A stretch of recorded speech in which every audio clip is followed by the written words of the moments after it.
Parents of struggling foundation maths GCSE students. Did you know that every year exam boards publish examiner reports? And for GCSE maths, they're one of the most useful tools out there. They give us a window into what went wrong for students, the errors that came up again and again, and the small details that make a difference to grades. In this year's Edexcel Foundation Resit report, a few themes stood out. One was accuracy. Too many students lost marks by rounding numbers too early, which threw off their final answers. Another was calculator use. Students who used their calculator effectively, not just to get a number, but to check and confirm they're working, came out stronger. And presentation mattered too. The report makes it clear that when students show every step neatly and cross out mistakes properly, examiners can still award method marks even if the final answer isn't perfect. The report also highlighted areas of content that caused the most difficulty. Working out averages from frequency tables was a common stumbling block, as was rearranging equations. Filling in tables of values,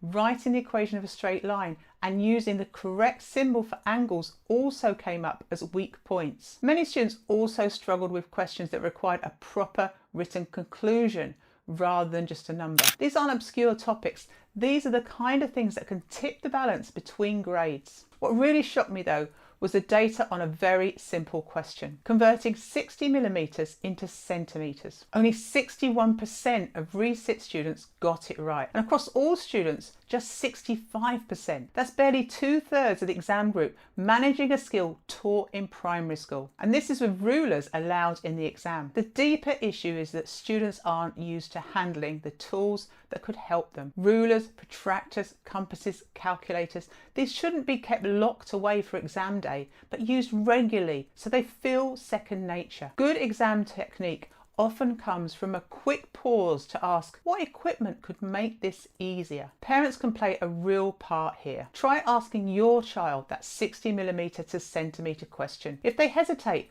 talk through the options. Would a ruler help?